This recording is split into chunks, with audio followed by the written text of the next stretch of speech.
soon as the lag catches up, I will find out if we have audio or not. And there it should be starting momentarily. And I have to keep talking so I know if there's sound. And we have audio. Excellent. All right. Because there's a bug in OBS that sometimes prevents audio. All right. So then we'll do Dementia Radio and recording in 3, 2, 1.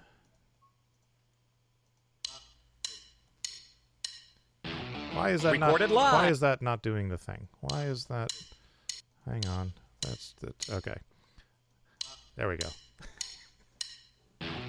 Recorded live on DementiaRadio.org. It's the Funny Music Podcast. Brought to you by FuMP.com, where you can download new free comedy songs twice a week. Now, here's your hosts, Devo Spice and the great Luke Ski. Hi, Luke. Luke's tired, folks. I kept screwing up because I had the camera thing on in the screen. I think that should have been like that. Welcome to episode 561 of the Funny Music Podcast. Who was that jumping up and down? Is the name of this episode for no reason whatsoever. We have Brian Gropner of the Gothsicles with us. What's up, dude? What's going on, guys? AKA DarkNES, and of like 35 side projects, and Yeah, it's my jam. which I'm sure we'll be talking about. He's coming to us from a portable sound booth, which is why he looks like he's in a tent. Yeah, we had to move some things around today, so and I tend to get loud on these because I'm so excited to be on the FuMPCast that we're just gonna what's that word? Attenuate some noise today. Yes. You'll have to tell me what you bought because I may have to get one for this I dig 'em. setup. That's the IsoVox. The IsoVox? Yes. IsoVox. Yes. Okay, I will look that up. All right. Speaking of looking up, let's get caught up. Hey. Let's get caught up with what Devo and Luke have been up to since last week. Or else Devo, if Luke bailed and didn't show up. Hey, what? No, he's right. So, Luke, what you been up to? MarsCon and sleeping. What have you been up to? Honestly, it doesn't sound like you've been doing much sleeping.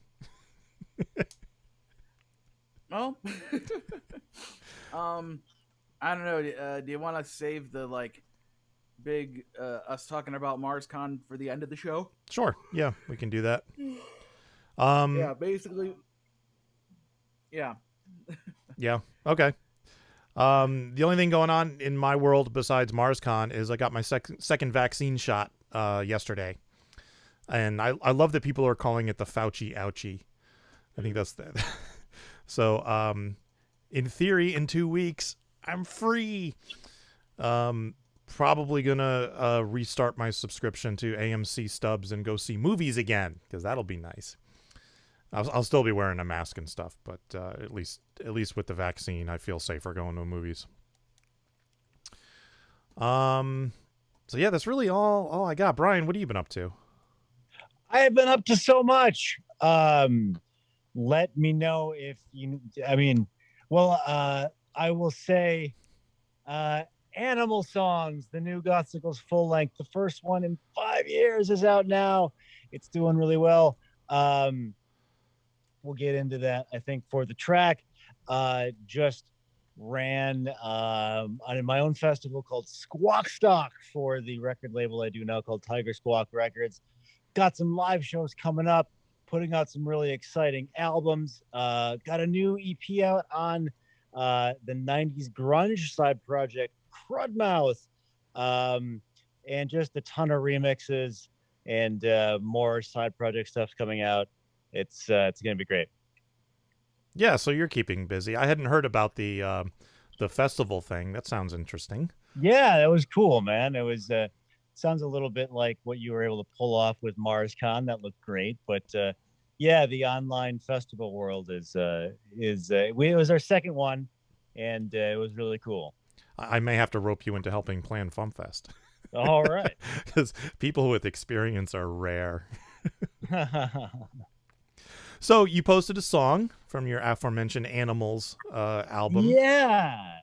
So, Animal Songs is pretty high concept. It's songs about animals. The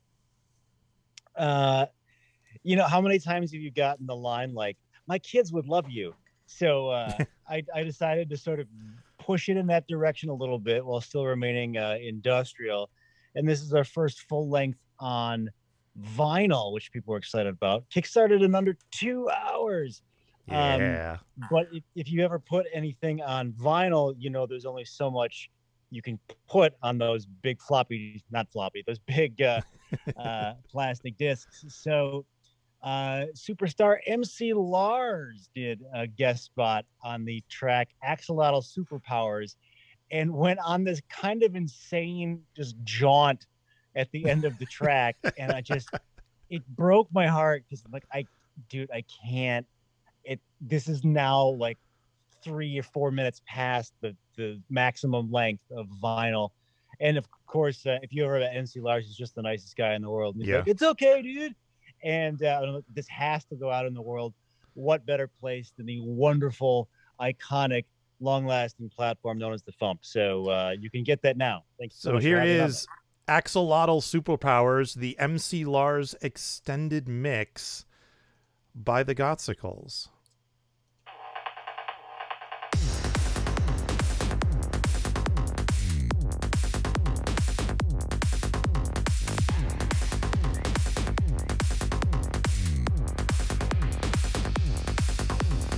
Underwater superhero, cut an arm off, it will regrow. Axolotl, he's a mystic, neotenic, I'll get specific. Amphibious underwater, scientists study his sons and daughters. A special salamander, popular, kinda like Black Panther. But he's not from Wakanda, like Achimoko, he is Fonda. Critically endangered, he's so special. Attach a head to another, that's metal. Now he's got two, he will survive. They did it once, I'm not telling lies. I saw one on BoJack Horseman, kinda magic, like the Force Man. That's so what I don't want.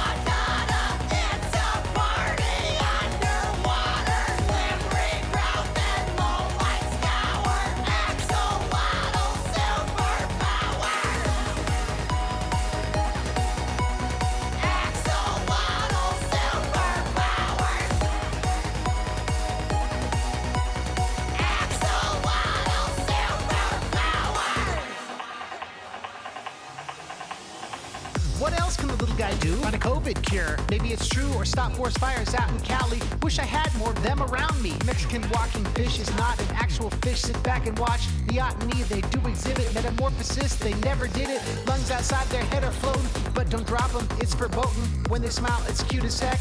Tongue is longer than you'd expect. Between 15 and 18 degrees Celsius is how your tank should be. If you take home an axolotl, metaphysical like Aristotle.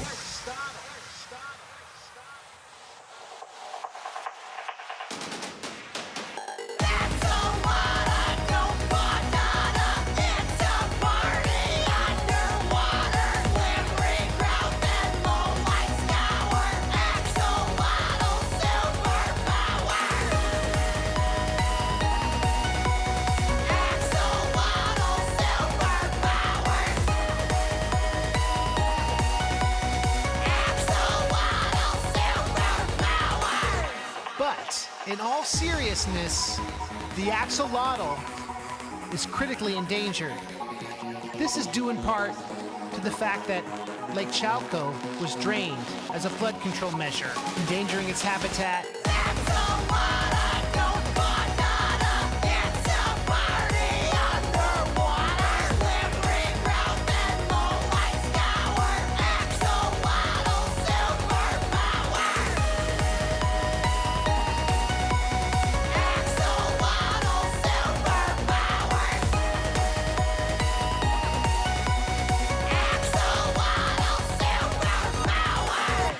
Gothsicles and MC Lars, another banger. Chica Vampiro or Vampira, or that song with Rodney. What was that, Brian? That was good. That was good. This is like good too, in more of a kind of like a, like, you know how like you see Batman, you see like the Dark Knight, and then you see Batman Forever. Batman Forever is good. The Dark Knight is like good. I mean, not to denigrate the Chica Vampiro song, which like was cool, but actually this song is kind of like, it's interesting. Both songs are revolving around some part of like Mexican pop culture or like geography and animal life. It's kind of interesting. So maybe our next song can be about the Aztecs. I love Lars.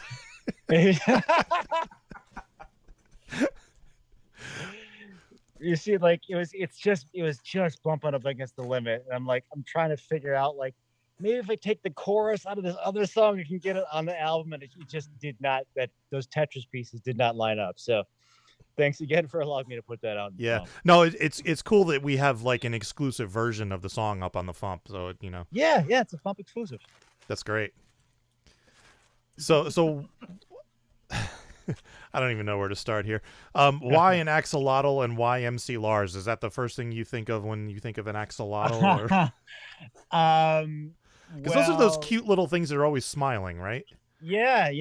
They're a salamander, and they have all these sort of crazy abilities. And I wanted to, I didn't want to do a phrase that I actually learned from Lars. I had him on my show Space Couch. Mm-hmm. And we were talking, and I knew it was one of those phrases that I sort of had in my head, but I couldn't really vocalize. He's like, he calls it Wikipedia rap, where it's just like, these are the bold-faced words that rhyme about, whatever subject. I just looked it up. So I was like, all right, I want Lars on a song because he's amazing. And maybe the angle here is like, we put axolotls in the context of a superhero. And if there's anyone that can take that crazy ball and run with it, it's Lars. I saw him in Boston here 8 seconds before the pandemic kicked in. It was awesome, and we've always had a pretty good rapport. We did that song with Rodney Anonymous from the Dead Milkmen, mm-hmm. which was crazy. And like he says in that outro there, I sort of wanted to take that to the next blockbuster level. It was very cool, and that outro is just pure Lars. Just there's no other way to describe that. It's just well, the word that's coming to my mind is joyful, just because that's sort of one of his catchphrases. But it's totally it's an accurate description of it just takes me to this wonderful little cloud in my mind to hear him sort of wax about the Dark Knight and the Aztecs. So when are we getting the Aztec song with the Dark Knight with you and Lars? I don't know. We played Mexico City and it was cool at the venue, and then I got a call from the promoter. He's like, you'll never believe this, we got it's this street fair. It's like this punk rock street fair. You wait in line to play this thing. It's this big deal. And he's like, okay, I got us in. We're going on first at noon, blah, blah, blah, blah. Keep it short. But we can do it. And I'm like, all right. And it's this giant, they're selling leather jackets and Bertham shirts and shit. And it's just this huge metal fair. I'm like, hope you guys like the opposite of this. Because we're here comes the Gothsicles. I don't speak any Spanish. And we do 3 songs, and they're the audience was all right. And then this old man hobbles over to me, just and I'm like, oh no, he's gonna tell me that I ruined his thing or something. And he just goes and throws the goat in slow motion. It was the coolest thing that ever happened to me. So for that guy, maybe we will go back to do the Aztec song. Nice. Brought it all around. Bing. If you want to get me involved, my favorite first Doctor Who episode is called The Aztecs. It's one where the Doctor and his companions land in the Aztec world. Yeah. All right. I'm not a huge fan of the first Doctor, but that's a good episode. Okay. And one of my favorite movies of all time is The Emperor's New Groove. So, Wow. Which I still haven't seen. I'll jump in and we'll just make some Aztec now. Yeah. Ooh. Oh. And then we'll perform only in Arizona, so it's AZ techno. There you go. So are you trying to do stuff that's more family friendly or child oriented? Yeah, I wanted to dip because I've been pretty vile on previous albums. Like just not bore. really, I don't think. Not really. It's never been my I've never gone full sea monkey with it or anything, and just full squick. Never goes full sea monkey. Yeah, you never go full sea monkey. It rears its head, and I'll let you figure out which head every now and then. And I don't know, it kind of felt right at the time, but I just had so many parents say that like my kid loves your album, and it wasn't a marketing decision. It was kind of like I was kind of feeling that direction anyway, and then I just I wanted to try something else out rather than just be like, well, you guys like Shadowgate, right? Here's the Shadowgate song. So I kind of wanted to take it in a whole new direction. So the animal song thing, it just felt really natural after the success of the straight up Otter Time single off the last album. I just got the best idea for you. You need to do a lullaby. Oh, go to sleep! Go to sleep! Oh, that's hilarious. Oh yeah. I'll have to figure out. Do I shout it from the next room? Something like that, yeah. Yeah. Oh. That's funny, man. We'll figure that out. All right. I would love to see you open. I would love to see you guys open for the Aquabats, which is another kind of. Oh well, that would be. Those guys are classic. I'd like to see all of us open for the Aquabats. We'll just do a FuMP tour with the Aquabats. Well, I mean, like, I'm a pretty aquatic dude. I got like these giant fish fin tattoos now, and like, I'm hella gothic. So there's the bat. So like, and just a bunch of animal songs. So like now it's a zoological match made in heaven with the Gothsicles and the Aquabats. Oh shoot! I got my T-shirt either today or yesterday. I was gonna from awesome, the Kickstarter. Man. I was gonna wear it, and it's upstairs. I totally spaced. Oh, that's all. I'm glad it showed up. Thanks for contributing to Kickstarter. That was pretty crazy. A lot of remixes. I'm actually remixing Sea Monkey, or the Boobles, I should say. Yes. So I'm now intimately familiar with Mr. Mesliesta's voice, who does vocals on that. I'm just timing out his Beatles impression to Bangin' Techno, which is going to be interesting when that's done. But that Kickstarter went really well. Lots of, I don't know if you've done one, but it's a lot of fun to take money. Like, it's fun on the front end. It's a lot of work. Yeah. And then you knew exactly. Oh yeah. I still have one I haven't delivered on. I'm still trying to finish one. So. Yeah, I'm almost done. I took down a Vampire the Masquerade audiobook recently, and now I'm on to Shadowrun audiobooks, fulfilling. They're really good. Fulfilling Kickstarter orders. So, the video for that started. The big fancy music video I had contracted because that Kickstarter did so well should be out soon. If you're waiting for that, and then we will be doing a the cover song vote. Everybody, those are in. I think I've got a clear winner. It's gonna be good. That'll be out soon. And lots of Kickstarter stuff going on right now. If you are waiting for that, but it'll be out soon. I still have Kickstarters that were like greenlit in 2009 or whenever it started that I'm waiting on. Yes. But yeah, Gothsicles got our Kickstarter stuff up pretty quickly. I just got a bunch of vinyl from Needle Juice. I was wondering if your record was in there, but it's not. It's not in there, so maybe he'll probably send it to me separate. Yeah, they put out the Tim's the Worm Quartet. Yeah, that I have. Album. It's gorgeous. I got that right here. Come on, there's switch back to me. Remix on there. Switch back to me. Really good. Switch back to me. There we go. Yeah, there's the Worm Quartet vinyl, and this is a glorious piece of work.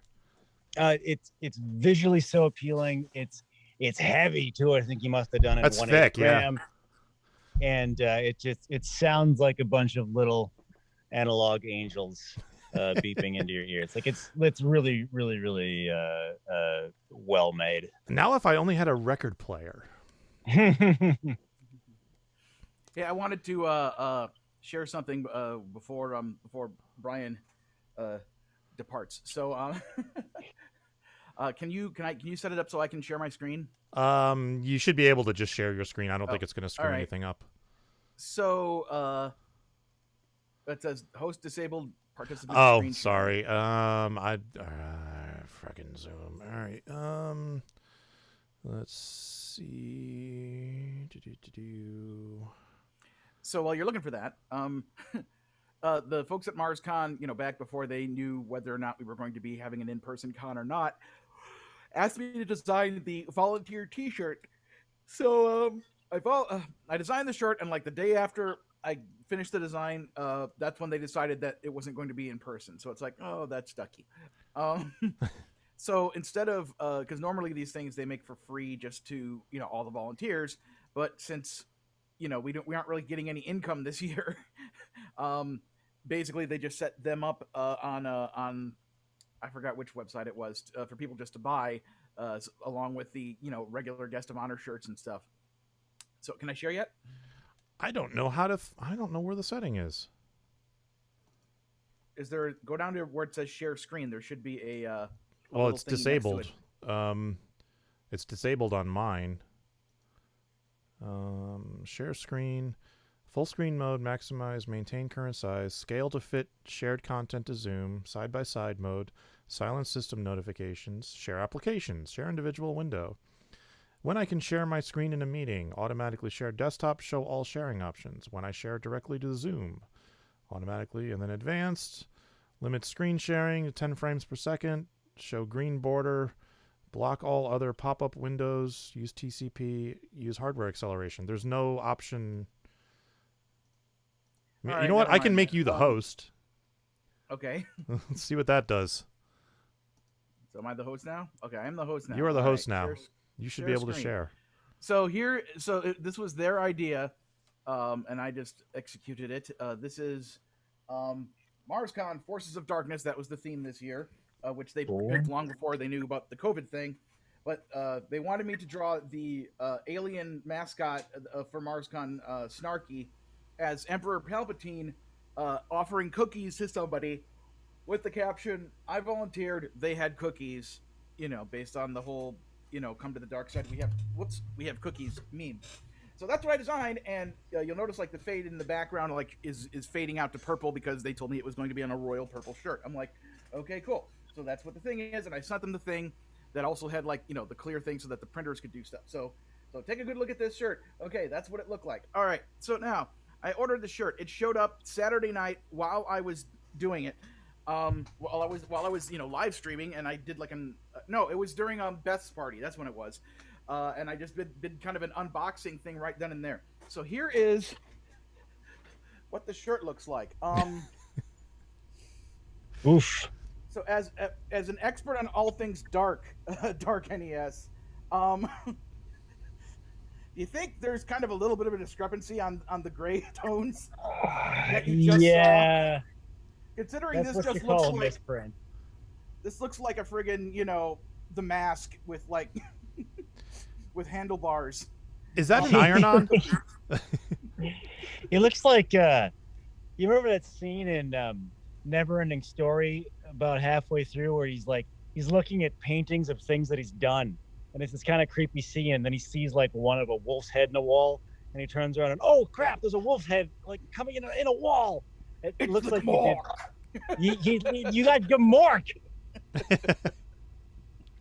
Luke, is that an iron-on? It could be. I'm not sure. I know I'm pretty darn sure it's not screen printed or anything like that. Yeah, usually those print-on-demand places are not screen printed because you can't afford the screen setup. So it's somehow printed directly on the fabric or something. I mean, if I hold it up to the light, I can just barely see the difference between the lighter gray and the black in the background. It's like, I don't know. Anyway. And that's a nice shade of purple they got for that shirt. Blue. Anyway. That's why I use Hide the Bodies. Hide the Bodies, official sponsor of FuMPFest. They do good print work. So, Brian, anything else you want to talk about? Anything you want to plug? Yes, so much, but I will. Out now. Why Fidelity from TV's Kyle. I do guest vocals on Bob from Accounting. That was me and my brothers, like, weirdly our jam growing up. Like, I don't know. I somehow from some comedy channel I got a really early recording of the TV's Kyle smash hit Bob from Accounting. And then so when I sent it to him, he just broke out. Like, you did guest vocals? There's also a remix of that coming out. Gravomania, March 26th. That's like a clip show online. Gothsicles are doing that. Side project, Gasoline and Invertebrate. That's where I try to be super scary and stuff. He's playing a show with Angel Spit on April 2nd. We are doing FuMPFest, man. I bought plane tickets, so we'll see you there. Got the offer for some bigger in-person festivals. I really hope we can do them. Noise Process is a video game coming out from the people that made like a ton of, it's like Incredible Hulk video games and stuff like that. But the Gothsicles got a song on that. It's like a beat matching game. Check out our new remix for Hottery, the Icelandic industrial band that was heavily featured on an episode of Last Week Tonight with John Oliver. That was cool. Check out the TV show Space Couch, the Industrial Nerds podcast, the Otterbat Super Chat podcast. Last thing, Tiger Squawk Records just put together a benefit comp for the Lovecraft Arts and Sciences Council, who do the Lovecraft store out here in New England, and the Necronomicon convention. With everything shut down for zillions of years, obviously they are on the brink of falling forever into the cosmic void. So check out Putting the Stars Right, the album to benefit the Lovecraft Arts and Sciences Council from Tiger Squawk Records and Gothic Unseen, featuring the Gothsicles, many artists of Tiger Squawk Records, and My Life with the Thrill Kill Cult is on that thing. Industrial super royalty. So that is all the yapping I can do at this juncture. So much more yapping. Come out to FuMPFest. We'll hopefully have this figured out by then. We will resume yappage. We will have cookies. And cookies. We could have cookies. I don't know if we'll have cookies. I can bring cookies. Whatever that Holiday Inn has in the lobby. You Yeah. know, the water with the lemon slices floating in it, or I'll get a lobby cake. You know, it's Dr. Demento's 50th anniversary. I'll get a cake for closing ceremonies or we something. gotta cake it up. Yeah. All right, dude. Well, thank you for joining us. Thank you so much. Yes. It is always a pleasure to be on the FuMPCast. All right, man. We'll catch you later. Boy. Yeah. This is the FuMP. From the deserts of Mandalore he comes. The Mandalorian he is. M-A-N-DeLorean, M-A-N-DeLorean, M-A-N-DeLorean. Here I am, I'm the Mandalorian. Could there be love at the bottom? Love at the bottom. Love at the bottom of the bowl. Could there be love at the bottom? Love at the bottom. There's only one way to know. Could there be love? That's the Funny Music Project at thefump.com. THEFUMP.com. Could there be love at the bottom? So hard to in a kayak. It's something that we really try. But we flop and we flip and we're taking a dip. At this rate I fear we may die. It's so hard to in a kayak. Time for funny music news. Something. In the news, Luke, before we start, Amy Englehart in the chat says, great job with MarsCon. Oh, So thank you. Thank you so much, Amy. Just wanted to pass that on to you. In the news, Jim Kimo West wins a Grammy. Jim Kimo West is, of course, the guitarist for Weird Al Yankovic, has been since 1980. He won his first Grammy for Best New Age Album, so congratulations, Jim. That's awesome.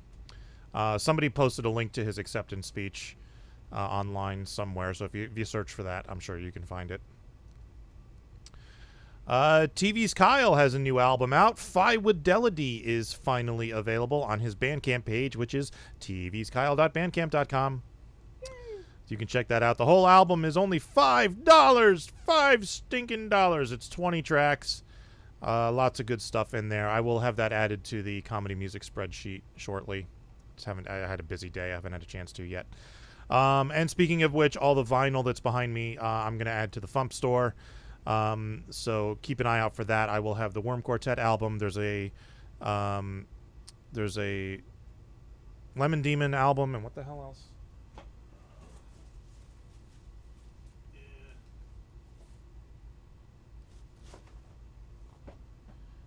And Marc with a C. Marc with a C, Shock Treatment.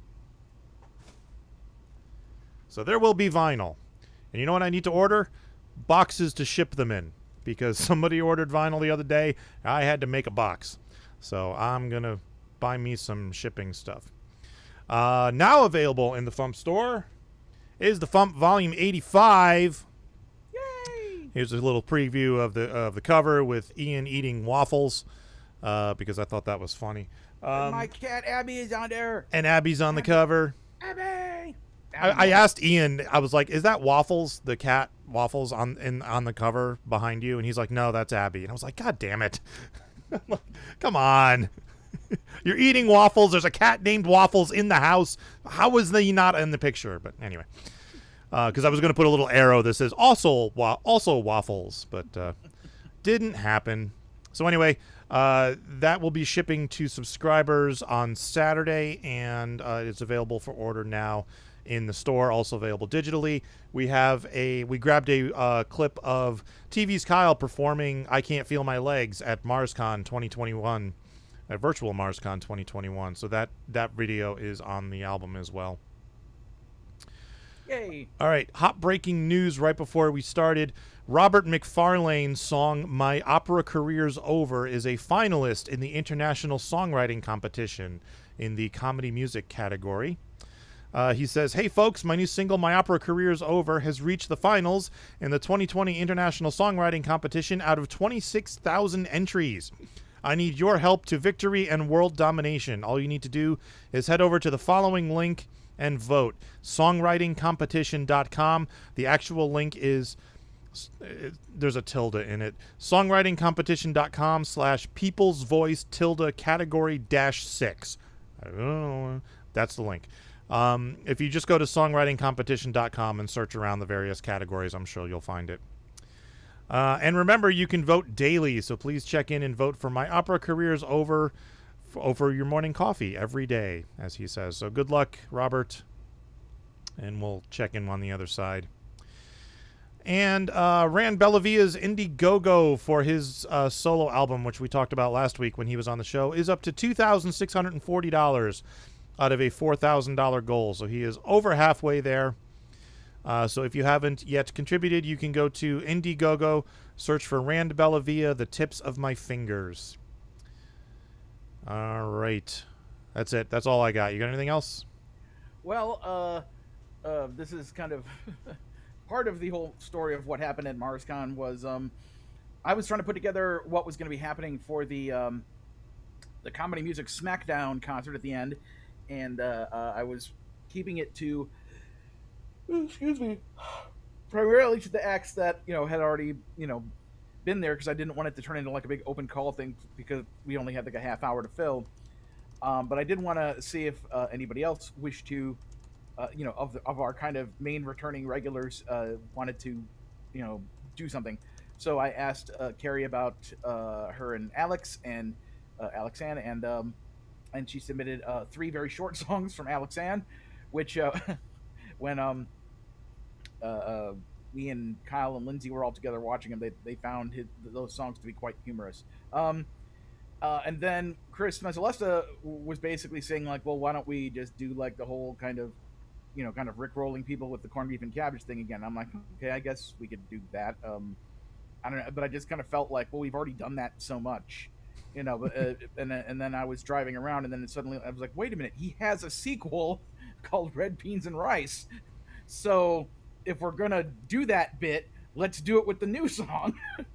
So I immediately called him while I was, driving around. I'm like, what if we do Red Beans and Rice instead? And I could try to whip together a video, like film yourself, doing 2 or 3 takes of just being goofy.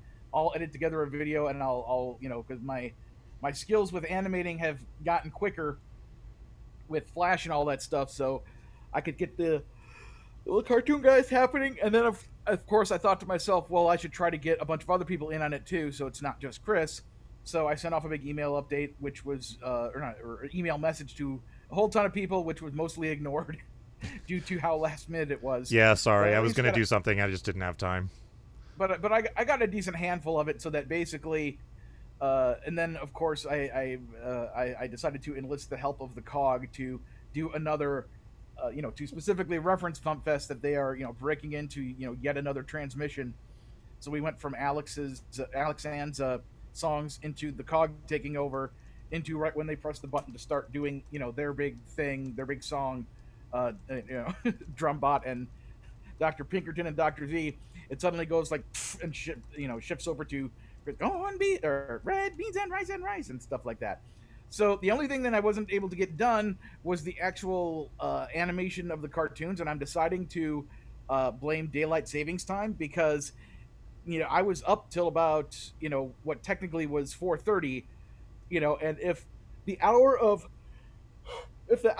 2 a.m. to 3 a.m. had existed, I would have had enough time to get the cartoon part done.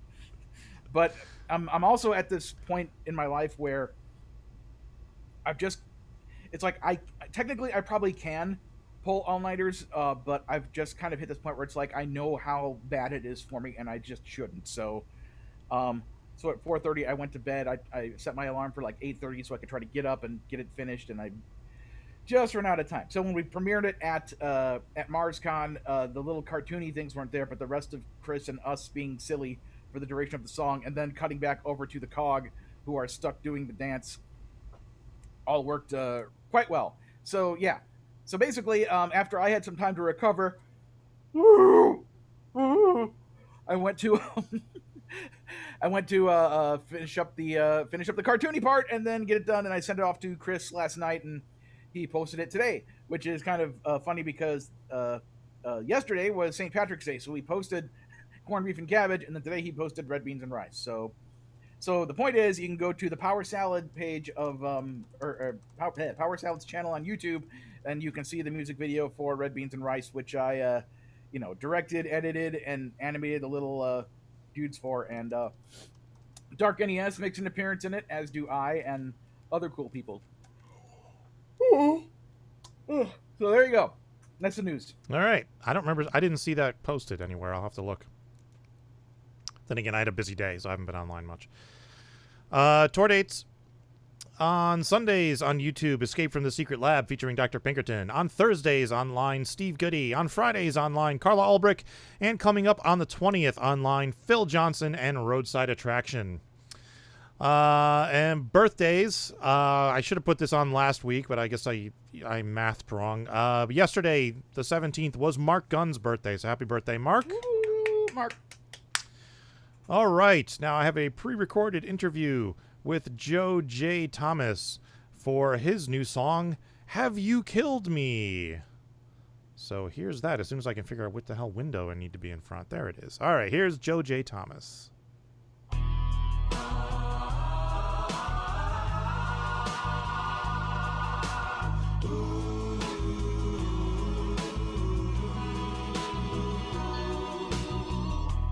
One year ago today, I was hired to play a part. My job was a voice actor, talking to a mic, recording in the dark, doing a character in a video game, the one the children play.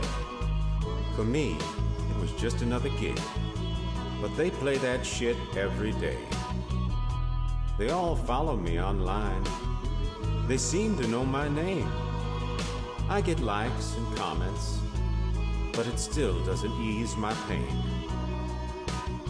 There's no way I can beat them. They'll play till their brains are fried. I keep saying, I'll win someday. Seems I'm just not qualified. Oh, they chased me down for my treasure hoard, cracked me on my skull like it was a gourd. Have you killed me? Tell me, why'd you kill me? Yeah, they fight in groups on their TV screens. Isn't fair when it's one against a team. Have you killed me? Tell me, why'd you kill me? Why, oh, why did you have to stab me with a sword? Oh, I've been used for gamers' entertainment, and I lost, oh, baby, I lost. Ow, ow, ow, ow, ow, ow, ow, ow, ow, ow, ow, ow, ow, ow, ow, ow, ow, ow. Have you killed me? Tell me, why'd you kill me? Why'd you kill me? Ow, ow, ow, ow, ow, ow, ow, ow, ow, ow, ow, ow, ow, ow, ow, ow, ow, ow. Have you killed me? Tell me, why'd you kill me? Why'd you kill me? Oh, you cast a spell with your mystic art, then you plunged a dagger in my heart. Have you killed me? Tell me, why'd you kill me? Yeah, they slay me from the dusk till dawn. Don't they know in this game that I just respawn? Have you killed me? Tell me, why'd you kill me? Why, oh, why did you have to set my head aflame? Oh no, oh, I've been shot and stabbed and hit with boulders, and I lost, baby, I lost. Ow, ow, ow, ow, ow, ow, ow, ow, ow, ow, ow, ow, ow, ow, ow, ow, ow, ow. Have you killed me? Tell me, why'd you kill me? Why'd you kill me? Ow, ow, ow, ow, ow, ow, ow, ow, ow, ow, ow, ow, ow, ow, ow, ow, ow. Have you killed me? Tell me, why'd you kill me? Why'd you kill me? As another game comes to an end, I'm looking for a potion or something. Anything that would put me on the mend. With all the powers I have, I'm still a wounded man. You know, it's funny. Here I thought the bosses were the ones in command. Have you killed me? Tell me, why'd you kill me? Why'd you kill me? Have you killed me? Tell me, why'd you kill me? Why'd you kill me? Have you killed me? Tell me, why'd you kill me? Why'd you kill me? All right, I'm here with Joe J. Thomas. How you doing, Joe? Doing okay. I'm back on the nasal cam. Back on the nasal cam, and I'm also here with Jax because he's insisting on joining us on the FuMPCast this week. So so yeah. So tell us about the song you posted. Well, I started working on like a graphic for, I've been doing voiceover professionally for about 15 years. So I came up with a graphic, and I had a song running through my head about getting killed for a living, because that's kind of my tagline. I get killed for a living. Mm-hmm. So I thought this was an interesting way to state it. And usually when I meet new people and they go, "Oh yeah, I played that game," I ask them, "Have you killed me?" So that's where the impetus came from. So what's the usual answer to "Have you killed me"? Oh, yes, I'm sorry, or yes, I enjoyed it, or the what really kicked it off was I got invited to when they released Diablo 3. I gotta stay up with the versions. Diablo 3. They invited all the voice people to come have a little release party at Blizzard, and I'm like, wow, I get to go to Blizzard.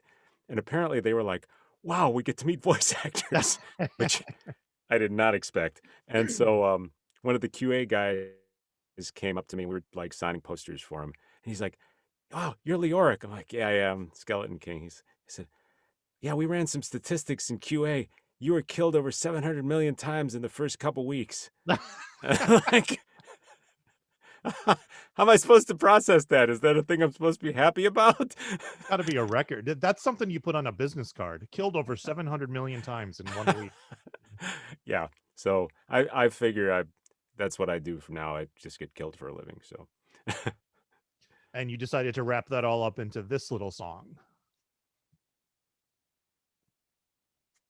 So yeah. Song goes here. Song goes here. No, we've already heard the song. Oh, okay. So, people have already played it. Okay.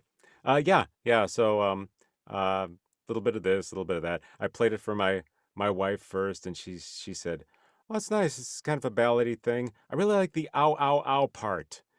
I'm like, okay. And then I played it for a couple of my friends, and they were all pretty much the same. I really like the ow ow ow part. So okay, everybody enjoys killing me. I'll just So they enjoy it when you're in pain. And when I'm in pain. Yeah. time. Yes. Yeah. Because other than that, I'm a perfect human being. Right. Nice. So I suppose you can't talk about anything you're working on now. No, but I did have a couple things on Netflix. There's a movie called Bigfoot Family, which just came out. So cool. I yeah. saw the preview for that. I haven't watched the preview. I'm an annoying woodpecker who has a lateral lisp and talks like this. So yeah, that was a lot of fun to do. This was pre pandemic.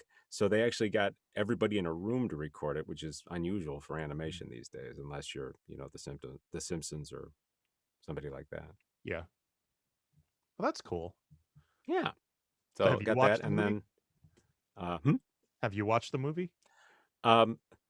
Strangely, since I'm in Spain, I am not allowed to watch the movie. So there's that. Yeah, it's weird. The channels are all like, for example, I went to look for Star Trek Lower Decks because I hadn't seen it yet, and you can't get CBS All Access here. But Star Trek Lower Decks is available on Amazon Prime, and it's not in the U.S. So same with Picard. I guess it's because you can't get. Yeah, this whole region thing is it's ridiculous. But what are you gonna do? So I got that, and then on the Peacock network, which is NBC's thing, they picked up a series where I did a couple seasons earlier called Archibald's Next Big Thing. It's about this little bee who has adventures, and on that I'm a couple incidental characters. The last couple seasons I did a Max Headroom-like character. No, cool. Who runs a video game. So did you get to use the nostril cam for the Max? No, fortunately they just animated me as a dolphin instead. Oh, okay. So I got those, and then all the things I can't speak about. Of course. Yeah. Yeah, I know what it's like interviewing your type of people. It's like, oh, I can't talk about that. I can't talk about that. Yeah. What's that supposed to mean? Right. My type of people. Every time TV's Kyle is on the podcast, he's like, "Yeah, I can't talk about that. Yeah, I can't talk about that." I have been playing around with trying to learn animation software for realsies this time, because I cheated last time and I used like a tool that just makes the animation for you. So I picked up Blender and have been working on just modeling one donut for about 2 weeks now. Yeah, I was gonna say you're going all in for the 3D if you're going Blender.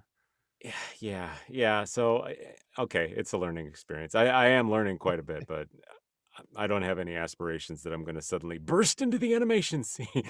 When you said you picked up a animation software, I thought you meant like a 2D animation, something like Anime Studio or oh yeah, what's that other one that Luke and I just used?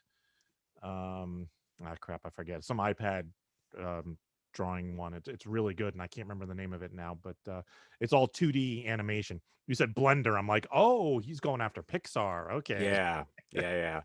The one I'd done before was 3D, but it was Movie Zoo. Have you ever heard of that one? No. It's MUVIZU.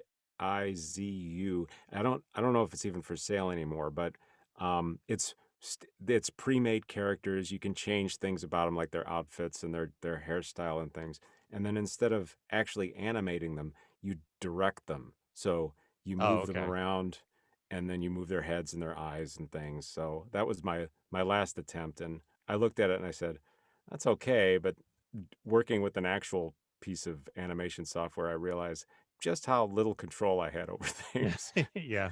So I used Cinema 4D in my day when I was dabbling in 3D stuff. That's a good one. It's not too difficult to learn. I tried 3D Studio Max because I was working in Director, and that 3D Studio Max was the only software that could export the 3D format that Director could use, and Max was just a nightmare. yeah. I've dabbled in a couple others, but I haven't done a lot of 3D work just because it's so time consuming. Yeah, and I'm on a laptop, so you can imagine, 15-minute renders for one frame. Just Well, keep in mind, I was learning Cinema 4D on a Power Mac G4, dual 266, I think it was, so back in the early 2000s, it was one of the big translucent blue cubes things. yeah, cool. So when I'm done, I'm sure I'll write a donut song, because I'm sure that's never been done. Yeah, so then you can animate it and just make the donut like I'll flipping have, around. like my one donut that it took me 4 months to make. It took me 4 months to make this donut. Behold the donut. Enjoy the donut.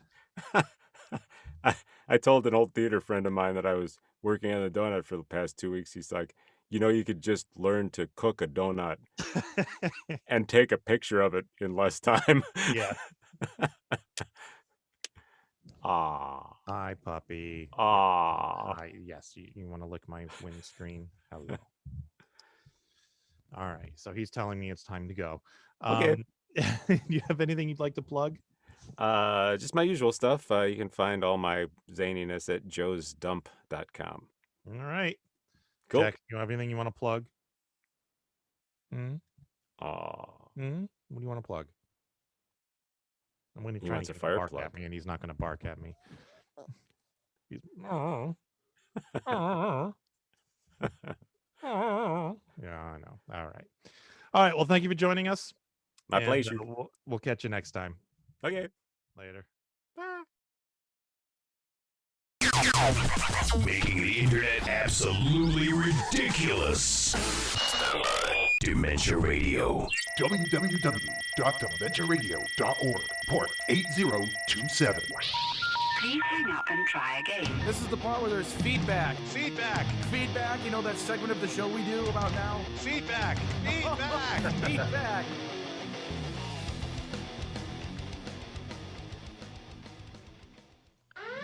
Draconis alert. Draconis alert. Draconis alert.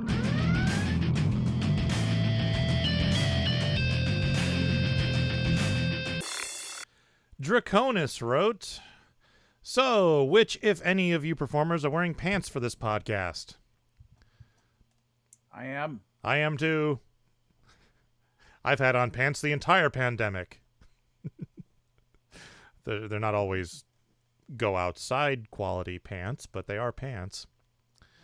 Oops, sorry. I click on things. I didn't mean to click on things.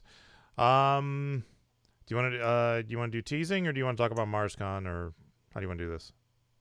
Do teasing, just so anyone else listening live on Dementia Radio can leave if they want. Teasing. He's a teasing kind of guy. Now you have a job. Yeah. Tomorrow's song is by Lauren Mayer. Yay! And Tuesday's song is by Mayer Wirtz. So we have Lauren Mayer Wirtz coming up on the show. And next week's Spotify playlist topic is science. Science. All right, MarsCon, go.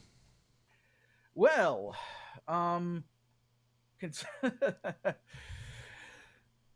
it's amazing how my body always knows when MarsCon is happening, and so even with this pandemic being on, it just knows. Because Friday night after I went to bed, pretty late at night, I got, I don't know, like 4 or 5 hours of sleep, and then I woke up like a good hour or so at least before I had set my alarm for it, because my body was just like, get up, it's MarsCon. So I just know. The other thing is, it's I know it's like, oh, you're just doing this over Zoom, you're just sitting in a chair, how physically exerting can it be? It's like the amount of energy that I have to burn to just try to stay on top of all of the things. I mean, and this is at MarsCon in person, but it also happened here, is like, I just kind of got to be in, full alert mode and everything to make sure that things don't get messed up. Oh yeah, dude, the FuMPFest 2020 was a 6-hour Zoom meeting, and it wiped me out for like 2 days. Yeah, it's like there's this term, I don't know if I'm using it right, but the term that keeps going into my head is the term overclocked, where it's like you've taken a machine that's only supposed to work to a certain capacity, but you've messed with it to make it handle more of the capacity than it's supposed to. Yeah. Like I think of that scene in Avengers where like Thor hits Iron Man with lightning, and like suddenly inside you see Tony is like, Jarvis says, like, suit at 417% capacity. Right. And he's like, oh, and then he goes, hits him. It's like, that's the way it is so, because I'm trying to make sure I'm on top of all the things, and also make sure I'm still out there. Once concerts get started, I want to like, oh, go hit, hit both the Twitter feeds I'm updating, hit these places, and just make sure I keep reminding people that this thing is going on and who's performing right now and such. So yeah, while also still trying to pay attention to what's happening, in the thing that's happening. Yeah. So, so basically this just, wow. I mean, this just really, after the 3 days were like, once Sunday ended, which because of the time zone difference, it ended at 2 p.m. So it was just so weird that like, it's Sunday, it's 2 p.m. MarsCon just ended, and I'm standing in my apartment in Burbank, and it's like, so I literally, I think almost immediately just laid down and took a nap, and I slept for like probably a good 4 hours or so. And just the days that followed were a mixture of getting, like, I basically spent most of it, like, Sunday I was kind of in and out of sleep up in, and then through the night, and then Monday I got up and I needed to reset my apartment back to the way it normally is. Plus there was a huge pile of stuff over here that I just had to keep getting to, like, various technical things and things in this set of, I can't really see it too well on the camera there, but like it's like an IKEA thing that's basically a dresser that I have closed, but also a couple of those things hold like some of my technology type stuff that I have organized. So I kept needing to like run in that and find this thing and pull this bag out and what's this. So like there was just like a huge mess over on here. By the end of Sunday, I managed to put it all up on top of the bed. So it's like all the mess is now on the bed. There's this one mess area and it's there. And I just slept on the couch. And then Monday I got up and I just started resetting the house and going through everything and just trying to get my life back to a certain state of meh. And then Tuesday and Wednesday were kind of a blur, where I just mostly did nothing. I was watching shows on my TiVo and just trying to, and then yesterday I posted something silly on Facebook and or was that today? God, everything just melts together. Where I basically said, like, okay, I need to reboot my brain. People post silly things so I can respond to them. And then a whole bunch of people did, and it genuinely helped kind of get me back to feeling like, okay, now I'm me again, and now I'm going to work on stuff. So anyway, now that I've told you about the post-MarsCon fallout, I'll talk about MarsCon itself. So yeah, Friday went really well. It did. Abby, the stage manager that we have there every year, she was the one running the OBS. I'm not sure what is up with if she just didn't have as good a connection she thought she had or whatever. But my whole thing about trying to gather a studio audience so that they could keep their microphones on so that the performers could hear the laughing during the songs and all that kind of stuff, I guess for whatever reason, having all the microphones on the whole time was like really slowing things down for her. So we ended up having to have everyone turn their mics off, and then like a song ends and then there would be like a 1.5 second pause where everyone clicks unmute and then yay. Yeah. So I think whenever I get around to making the the fan club CDs, or not the fan club, the live fundraiser album CDs. I'm probably just going to edit all those pauses out because there's no reason for me to there's have no them on the point. CD. Speaking of that, I realized today I forgot to record my set locally. So I think pretty much everybody did. So, yeah, but sorry. It's okay. I mean, I'm gonna like double check to ask if anyone did, but I was excuse me, I was recording it here, and Byron Lee, who was out there taking our audio and pumping it out through Dementia Radio for those who wanted to just listen to the audio side of it. He was recording as well, so I had him as a backup in case I screwed up, which I actually did because I thought that this thing was already set up to automatically start recording when I did these things, and it didn't on Saturday for some reason. So, I mean, it's out there on YouTube. I mean, it's out there in the world. But as far as like me getting a direct recording, I didn't get a direct recording of the Bermuda Q&A, which is like okay because it's like not music. But then, of course, I had to miss the first 3 songs of my set because it's always me. I always screw up my own set. But whatever, it's fine. It's fine. But yeah, anyway, Friday night went really well. We had, the buffer zone times like worked the way they were supposed to, and transitions were fairly smooth and stuff. So we had, Beth Kinderman up, being amazing as always. So happy to have Amy Engelhardt at MarsCon for the first time. I really hope we can get her out to a proper in the Twin Cities MarsCon because I think she'll have a blast there. But she just fits right in perfectly with our whole cabal of peoples. So and then that's another thing I want to point out. So I always try to make sure I point out, like, not just the guest of honor, but also who is a new performer that hasn't been here before. Mm-hmm. So this year we had Amy Engelhardt, and then we had the Q&A with Bermuda. So at some point, I don't know who made it, maybe Ben Husett, like, grabbed a bunch of images, from various places and made, like, kind of the, like this image of, like, 5 people of, like, here's the guests for virtual MarsCon. And it was, like, it's, like, 5 people, and then 3 of them are, like... are Robbie, Amy, and Bermuda. It's like, oh, so 3 of the 5 people are from my track. Excellent. So that was cool that they were kind of putting us front and center there. So yeah, just Amy did great, and then of course you came on and rocked it as you always do, and you had that awesome talk about your, like, the foot pedal effects thing that you got going there. Yeah, so I've been working behind the scenes for weeks on my setup because I want to start doing, my own concerts the way Psychostick is doing. And Psychostick is kind of like my gold standard for streaming concerts. Their setup is amazing, and they have like an engineer who's running the show for them. So, it's much easier for them because they don't have to do everything themselves. But like, I wanted to perform, I have to perform to a backing track. I want to be able to show my videos, and I've spent a lot of time working in OBS and various configurations to get it so that there's no lag. Because if I just play the video in OBS, like I did the interview with Joe, if I just play that as a backing track and then I start performing to that, there's a good like 1.5 seconds lag between my voice and the backing track, and it's just it's unlistenable. So I managed to figure it out. I'm using a program by Rogue Amoeba called Loopback. They're the same ones who make Audio Hijack, which I'm using for this show.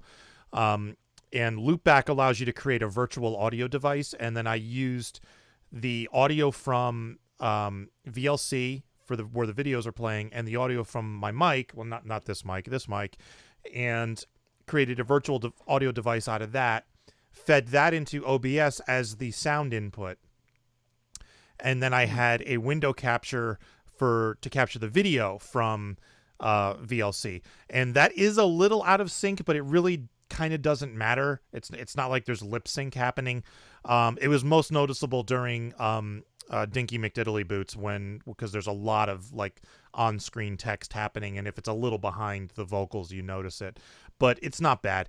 And then I had 3 scenes set up. I had a scene that was like a picture-in-picture, so I had the video up here, and then me performing, and then I had a full-screen video, so I could switch to that, and then I had a screen like this where there was no video, and I bought a USB foot pedal and then programmed OBS to trigger the scenes based on the foot pedal. So while I'm standing there rapping, I just have to click, touch one of the foot pedals, and it'll switch scenes automatically. And this was my first time using the entire setup with the way everything I had it planned out, and it worked. I was very kind of surprised that it worked. My biggest problem was the audio levels for my backing tracks seem to be off, so I need to fix those. But that's certainly not something I can't do. And yeah, so I mean, it worked great. I debuted a new song. I debuted a song called Dryer Portal, which was another one of my ridiculous raps suggested by Insane Ian. And I performed 3 songs I've never performed before. I did Wet Ass Pussycat, Mandalorian, and Haunted by My Kid's Dead Hamster. So I did a lot of reading from the screen. I had the lyrics up on my screen over here. I don't know how obvious that was that I was reading or not, but yeah, it went about as well as I could possibly have hoped. Other than forgetting to record myself locally, I think it went pretty well. Yeah, I mean, I was just sitting there watching. I'm like, oh, this is so cool. He has it's like he fades, to the full screen video, and then it fades out to him having the little side version of it, the kind of SNL news version of it, which is, I was honestly, I did a bunch of research myself, just trying to see is there a way to make Zoom make the background of Zoom where people can play videos in the background of Zoom to make it with sound? And I did a bunch of searching around to see if anybody had figured out like a hack or a workaround or whatever. And the best somebody said is that they basically they play a movie. They basically played the movie, but then they basically, played the audio on one thing and then hit the movie on the other thing, so that, basically syncing up the audio manually, like the old school version of riff tracks or whatever, just trying to be like, okay, press play now, and then, make it work. And I was actually considering trying to do that. I was going to, similar to what you had done, I was going to try to have it so that I'd be standing here-ish, and then I was going to take all of my backing track videos and make them be a screen, or whatever, Mm-hmm. about yay big, and just, so that I could stand, and then the green screen would have my videos right here, and then I was going to try to figure out a way to, maybe put one of those old time movie 3 beep 2 beep 1, and then to figure out a way to make the timing out, and then like so many other things with MarsCon with me this year, I just ran out of time, and I'm like, all right, just gonna have to do it old schooly with the TV.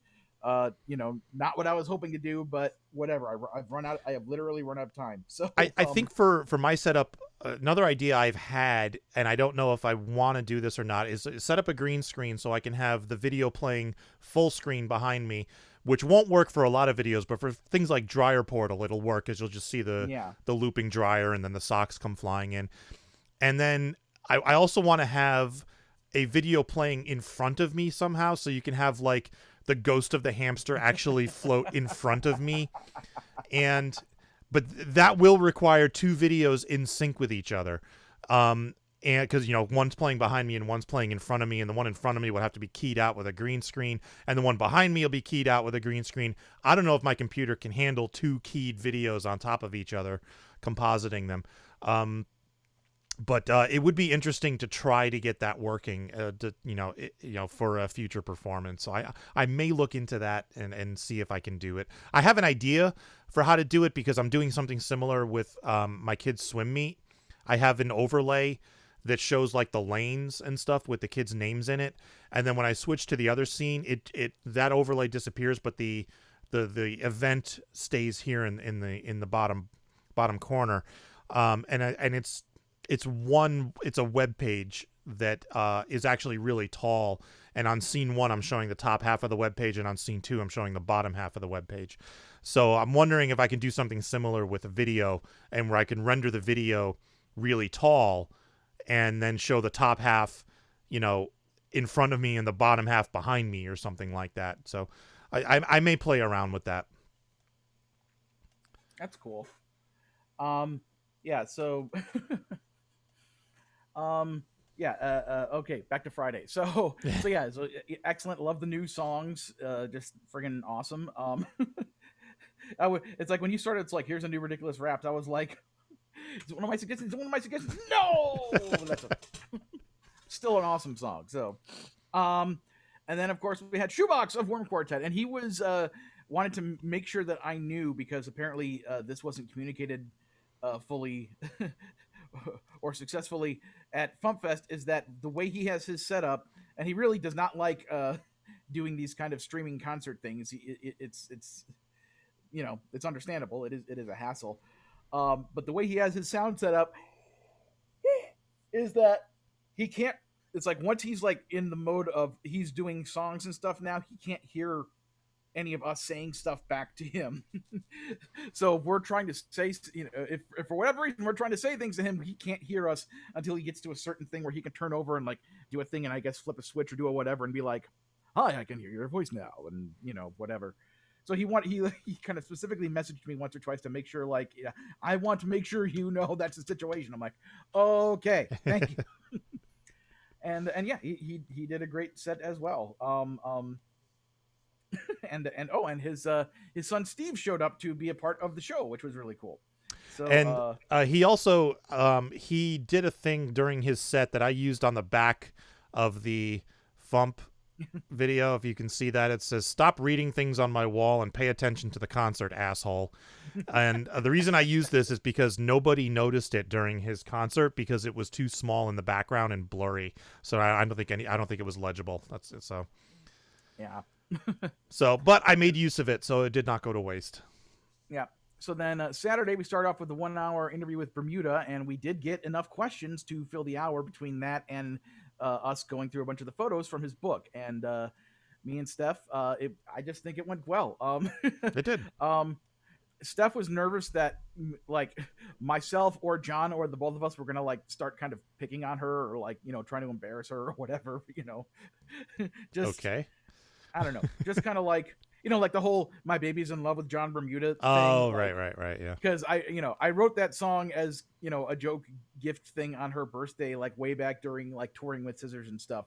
So she was just kind of like, "Are you gonna?" I'm like, "No, I'm not gonna do that." It's like, I will save that for other situations, but not this one, because I want for all of the Al fans that are hopefully tuning in, I want to present us as this is our nifty thing that you should continue to stick around for.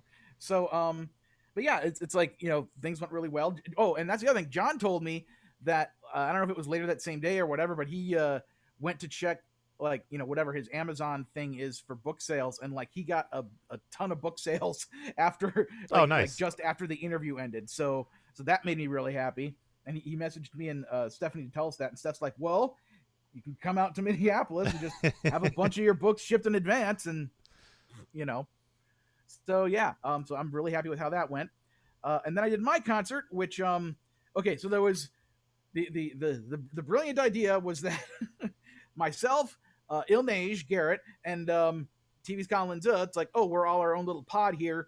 We'll just all perform here in my apartment, like back to back to back.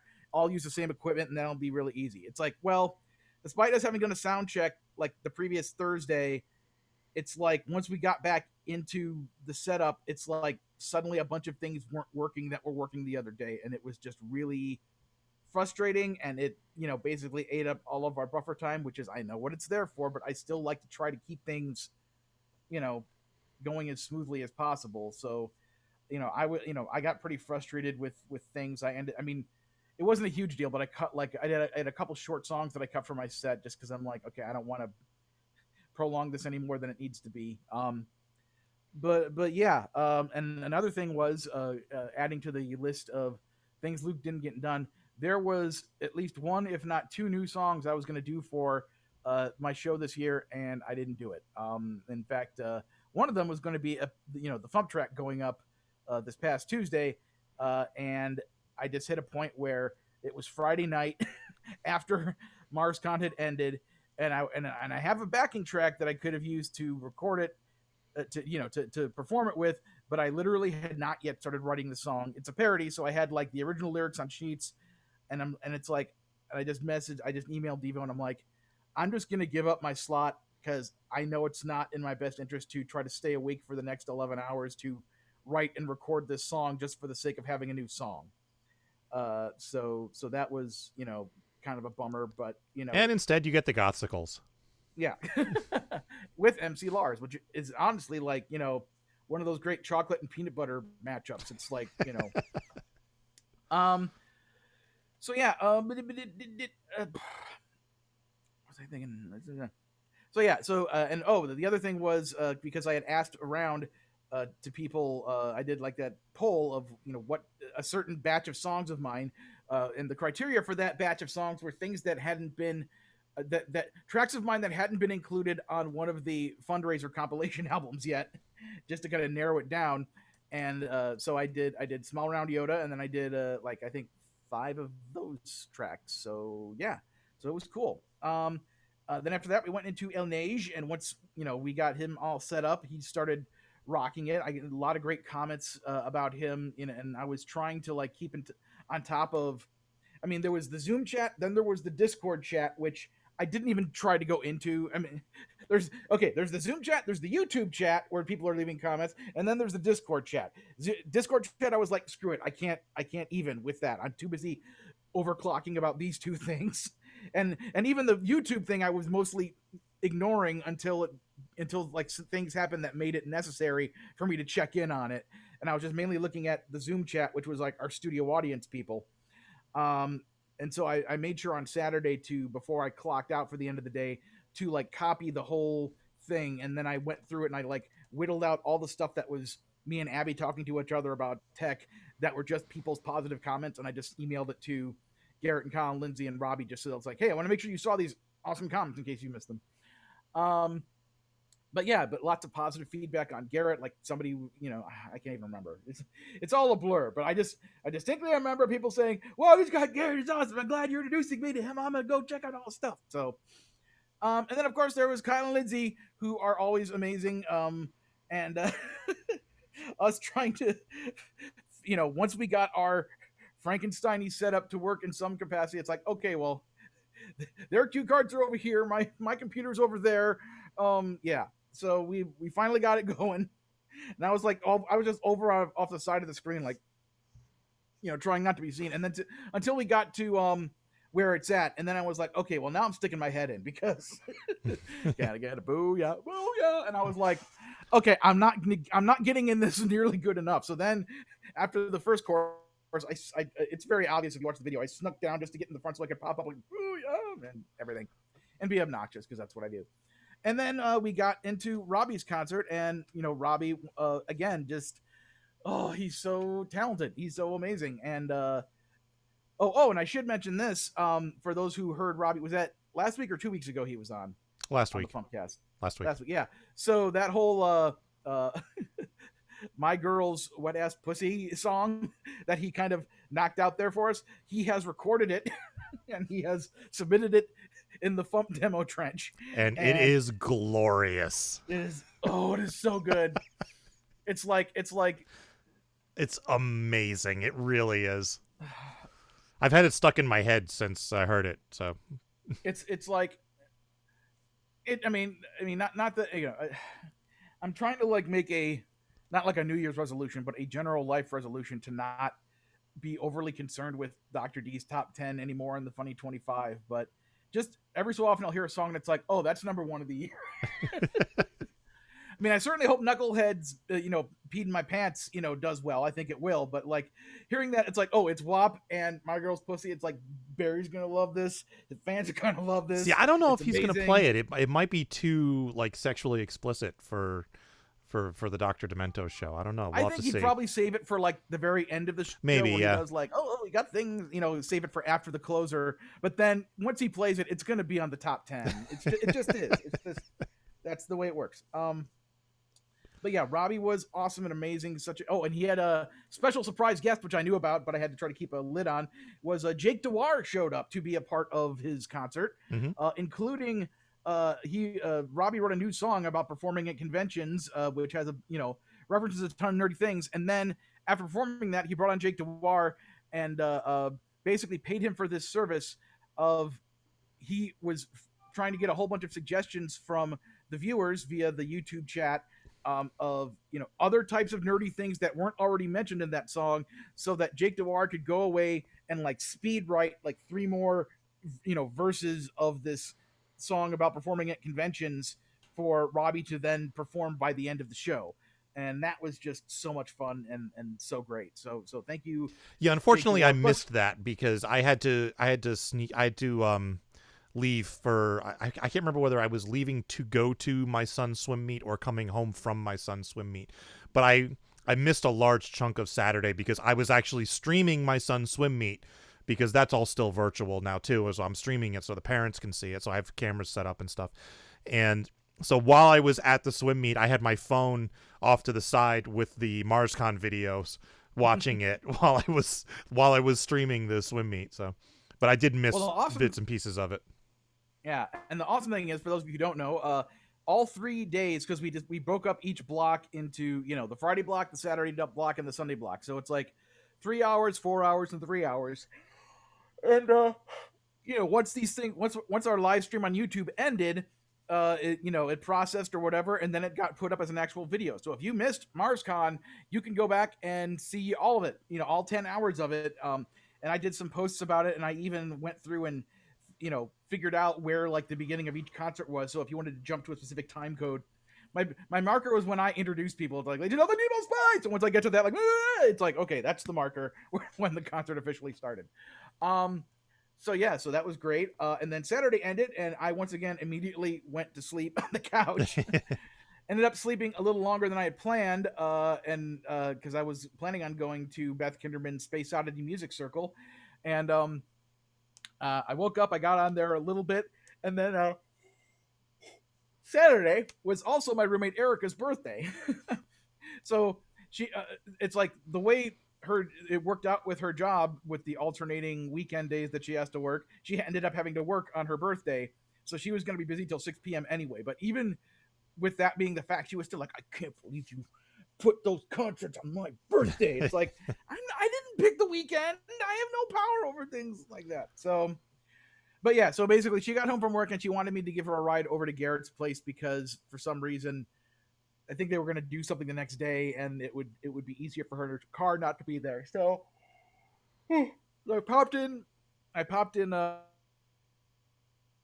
Beth's party for a little bit, and then I kind of, turned my camera and stuff off. I went out, did things, came back, hopped back on for another couple minutes, and then I, passed out once again. So, yeah. And then Sunday was, let's see. Oh, we started with Ian's concert, and I just want to state for the record, Ian told me that he was going to be doing a pre-recorded concert before I figured out the schedule. So when I was trying to figure out what to do, I'm like, oh wait, Ian's concert is pre-recorded. Why don't I have him be the first one up on Sunday just to kind of get that ball rolling? It seems like a good way to go. Plus the fact that we're following it with the Ukla the Mock AMA interview. That way it's not like we have to go from a band needing to like tear down or figure out a bunch of stuff, and people can go straight from one thing into the next thing. And that's, so it turns out, and because I don't have all of my friends' wedding anniversaries memorized, that Sunday was Ian and Sarah's 1-year wedding anniversary.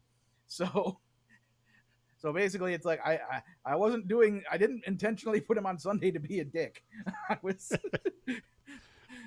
it's like, no, that's not a thing. So but yeah, he did a great set with the recording in rooms with shelves that are all very familiar to me, and yeah, just super fun. Then we had the Ukla the Mock AMA, and Adam was in really great spirits and pretty high energy. He's as he said himself, getting over a stroke that he had about a year ago, and he's not up to playing musical instruments or singing level yet, but he's certainly talking and drawing and doing other things. And I'm so glad that Rand had that idea to do the AMA, because I really wanted to figure out a way for them to be involved, but I didn't want to like blindly invite them to perform because I didn't know what the situation was. So yeah. I talked to Rand this one day, and Rand had that idea, and I'm like, oh yeah, go talk to Adam. And then Adam called me a little bit later, and we made it happen. And unlike the Bermuda interview where we got all the questions in advance, that one was just like, going through the YouTube thing. And I think we pretty much got to everyone's questions, I think. So that was a lot of fun. After that was Grandpa Jogo throwing toasters. And something happened during Grant's show. I mean, first of all, he would, all of us had various technical issues to deal with. Grant had tried to set up showing some videos and stuff that for some reason didn't work on his end, like the sound wasn't coming through or whatever. Yeah. Later on, after the show, he went back and showed at least one of them. He had Toilet Tea Paper like make some commentary about whether or not the song Debbie is appropriate in the year 2021. So he had a couple of like hiccups, and then one thing happened during his show that I'm pretty sure is not his fault, because it also happened during Robbie's performance during the Dementia or the Comedy Music Smackdown, which was he's sitting there preparing, he's doing the song, and then all of a sudden the volume started getting lower and lower and lower, and then nothing. And I'm just standing there like not touching my computer going, what's happening? And then all of a sudden the volume started coming back and coming back and coming back, and then it was back. I have no idea why it did that. And then it did it again later when Robbie was singing, Kyle and Lindsay were here, and they're like, look what's going on. I'm like, I did this before. You see me not touching anything, right? This was not me. So yeah. So that was weird. I have no idea what that was. If anybody has any explanation for what that might have been, message us in the comments for next week's show, and we can know. But yeah, so great to have Grant. It was good seeing him again. Yeah, I haven't seen him in a long time. Bringing back some of the old school classics. And then let's see. Oh, we had Tom Smith. And I need to go back and watch the YouTube version, because I think there might have been something wonky with the microphone on his end. I think Chris Mezzalesta might have said during the thing that it was something about like 41, 44 1 hertz versus 48,000 hertz. Or something. His voice was deeper than it should have been. Because like his inflection sounded correct. Yeah. But everything sounded just a little bit lower, and I was like, and it's like, Tom, are you okay? So yeah, I have no idea what the deal was with that, because I've talked to him on the phone, in the past like month or two, and he sounded like himself. So don't know what's up with that. I mean, fortunately, whatever that weird anomaly was, it didn't like make his song sound out of tune or whatever. He sounded as great as he always is, and as you'd expect with Tom Smith, he just kind of came into this like, it's like, all right, what do you want to hear? What am I doing? Okay, this, go. So yeah. So, that was another bit, was I was kind of under the impression from something that had been said earlier at some point about Tom performing the song 307 Ale, that all of us in the studio audience should unmute our mics and sing along, because we would have sounded like a whole bunch of drunk people who aren't all synced up with each other for 307 Ale. So I went to do that, and Michael Spence went to do that, and then somebody was like, don't do that, it doesn't line up. And I'm like, okay, I guess I won't. Click, because it's like, you ruined the bit, guys. So, but it's fine. It's all fine. So, but yeah, Tom was great. So awesome to have him there. Again, and then we went into the Comedy Music Smackdown, yeah, that was it's sometimes that was one of the things. I'm usually super over prepared for everything, and normally for the Comedy Music Smackdown in years past, I always have a set list figured out of who's going to go in what order, which is mainly having to do with making sure that the people who are getting on and off stage are doing so in as efficient a manner as possible, to make sure that, okay, have all the guitar people go in a row, and then the laptop people go, and then the people with video, and like whatever, so it all makes sense, so that we're doing it smoothly and trying to save as much time as possible. But this time around, it's like everybody's on a Zoom call except for the couple of things I have on video, and I was just kind of like, I didn't know what order I put them in. So if you watch the video, I'm just literally like going Beth, Grant, and I'm like trying to figure out. It's like, okay, we need to have an order so everyone knows where to go in. Okay, and I ended up going with, I think, Beth, Grant, Kyle, then Robbie, and then I showed the video, and then there was just enough time after the video for me to do the song I had planned, which but yeah, it was it went great. Well, another weird exception was all of a sudden the same thing that had worked yesterday stopped working. The taking audio from my laptop into there for Kyle's background music and my background music stopped working. No reason. So we basically had to each take turns holding up the laptop to my microphone to make sure that I was could be heard. wondering what happened there. Yeah. So I was just, because here's the thing. Well, let me just wrap up. Let me wrap up first, and then I'll say that thing. But yeah, just we got through everyone did the song that they were supposed to do, and we wrapped up right just before the clock struck 2 p.m. Pacific, because the way the MarsCon live feeds were set up is that there are two MarsCon YouTube channels now. There's the main stage channel and the panels channel. So basically, we knew that, or at least I knew that the closing ceremonies is supposed to start. So they basically are, waiting for me to hop off this YouTube feed so they can hop on and do closing ceremony. So I know every year we try to make sure not to be late, but I was just trying to, kind of stressing about that, which is why I initially tried to show the video earlier, and then Carrie asked me not to, and I was like, okay, fine. And I just basically left myself at the end. It's like, okay, well, this song is something I literally bought a karaoke track off of iTunes. It's fine. If I don't get to do it this year, I can do it next year, whatever. But I'm glad I had time to do it, and it was fun because I did Seagulls Stop It Now, and I put on my Yoda ears, and I held on to a wooden spoon and just kind of muppeted myself around. Stop it now. Yeah, so yeah, super fun. So it's like, Friday went super smoothly. Saturday had some bumps, but overall was all right. Sunday, went smooth until like the very end when the thing happened with me and Kyle's thing, and that just kind of made me, nobody. The only people that really experienced it were those who, because Abby has a way to put like, that kind of, please stand by for continued whatever that old TV screen is, where the sound cuts out so that people can sound check or whatever. So she did that while I was trying to get the audio to work for me and Kyle. And at one point I just kind of yelled something. I was just so angry. I'm like, something about like, fucking things working yesterday, not working today, and then Kyle came over and like gave me a hug and, cooled me out a bit. So screw it, we'll do it live. Yeah, basically. Yeah. So, and just being the people that they are, and also because, that happened, and then because for Kyle's song, and then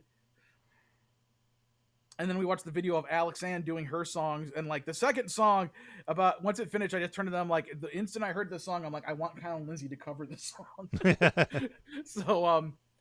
So yeah, and then they really enjoyed the Red Beans and Rice video, and I'm really proud of myself of the little transitions I did between Alex Ann and the Cog, and then Red Beans and Rice, and then the Cog at the end, and then the little outro thing. It's like for how much I quickly slapped that together over Saturday night. I'm just really proud of how that came out, and much of it is still in the Red Beans and Rice video that you can see on Power Salad's YouTube page. But yeah, just it ended with a happier note, and Kyle and Lindsay were nice enough to kind of stick around and just hang out with me and make sure I was like cooled out enough and all right after being so stressed. So yeah, it's like our 10 hours of programming plus Beth hosting the Space Oddity Music Circle, which somebody out there was recording, so I can hear all that stuff later. And like she designated like the first hour and a half of the thing was going to be, if people are interested in having their songs be on next year's fundraiser compilation, like that first 90 minutes was going to be when those songs are performed. But then after that, we're going to not worry about it and let people just perform, do whatever they want. So, and if I do end up wanting to use any of those, of course, I'm going to contact these people and make sure that I have their permission first, because that's the way it goes. So, but yeah, I think overall, well, it went well. I know at closing ceremonies, Christine had mentioned at that point, which was, still Sunday afternoon, that there were like over 500 views on the Saturday block. So that's good. And they're all still up for people to watch. And I went around and, plugged them in a bunch of different Facebook groups. I went to the Close Personal Friends of Al Facebook group just to make sure they knew about this whole Bermuda thing, hoping that, maybe they'll be like, oh, wait, other people do funny music. Let me check some of this out, and yeah, so even though it was, physically taxing and at some points very frustrating for me. I think it went well. And that final thing I was going to say was that it's like I like performing. I like writing comedy songs. I like performing them. I like doing the voices. I like recording things. I like performing on things. I like being on camera. I like being on stage. Those are the parts of stuff that I do that I like. What I have zero interest in is running sound shit. It's like it's an important job, and it's like you with FuMPFest. It's like you get the right you rent the right equipment and you hire the right people. And by that I also am including Chris Mazzalesta, of course, to do the thing so that everyone on stage looks their best, because the people who know how to do the thing are doing the thing, right, so that they can do their performing thing. And that's just like, that was the like frustration box I was banging around in all weekend, and just making me madder and madder. It's like, I'm so mad that it's 2021, why, there's everything. Why doesn't Zoom let you have sound in the background with the thing? It's stupid. Why isn't that an option? They could probably literally like do like boop, boop, boop, code click, and it's a thing. It's like, why is it not a thing? It's like, why did that thing work yesterday and not today? It's like, it just makes me infuriatingly mad about, it's like, I don't want to have to deal with any of that. I just want to do the performing and the emceeing and the hosting and the shticking and I want the fun parts, not the tech parts that I'm not good at, because I'm not good at them and other people are. And so that's basically, was that was kind of my big, thing to get over. As well as the physical thing is just kind of like trying to calm myself down. It's like, it's okay. Everyone who was watching said they had a great time. All in all, I mean, this thing worked. The MarsCon people are happy with you. The performers are happy with you. The viewers are happy with you. I mean, at least I haven't seen any complaints, and that is not an invitation to send me any. So, because every year there's one person who fucks up my MarsCon. It's a different person every year, but one person always fucks up my MarsCon. And so far, nobody has done that yet. I'm just hoping that like the technology is the representative of that person this year. Like the shit not working to piss me off. Like that was it. I'm hoping that's it. So anyway, do you have any thoughts on the whole thing? No, not other than I've already said. It was a great thing. I'm going to go back and watch some of the parts that I missed. I did tune in for all of Sunday afternoon, but I was working at the same time on other stuff. I actually tuned it in on the TV in the living room so I could work on my laptop, and then forced Jen to watch parts of it. She saw your performance of Seagull Stop It Now, and she just kind of turned and stared at me. That was the desired effect. Yep, pretty much. So success. Yeah, and now that MarsCon has these two YouTube channels, I mean, I know that I need to check to find out when they're doing like the Dig Dog post-mortem meeting or whatever, but it's like, now that we have these channels, if we can get, because I'm assuming, if we can get wired internet better than, it would be much better than Wi-Fi. If we can get a decent internet connection, in the main stage room, we absolutely should like get a laptop there, get a webcam, and like get it much closer to the stage, because it's really cool. And from my point of view, it is really cool that we have these 3 YouTube videos we can go to now and just see the whole weekend. Because I mean, I always videotape from the back of the room, but it's always like a wide shot, and yeah, it's like this whole thing is like, you're right here in the action. Hi, red beans and rice, So it's like, if we can figure out a way to, and again, this involves like technology and people being, volunteers to, babysit that technology for the whole weekend. So that's like inventing, a couple of problems to create something that would be potentially cool. So, and I know we already do the live stream on Twitch from the back of the room with Dementia Radio, and I don't want to like poo-poo that or anything, but just, having now that MarsCon itself has these official things, I think it would be cool to incorporate them into what we do, because it could only serve to, make the convention and our comedy music track, a more known and liked and shared thing, Yeah, totally.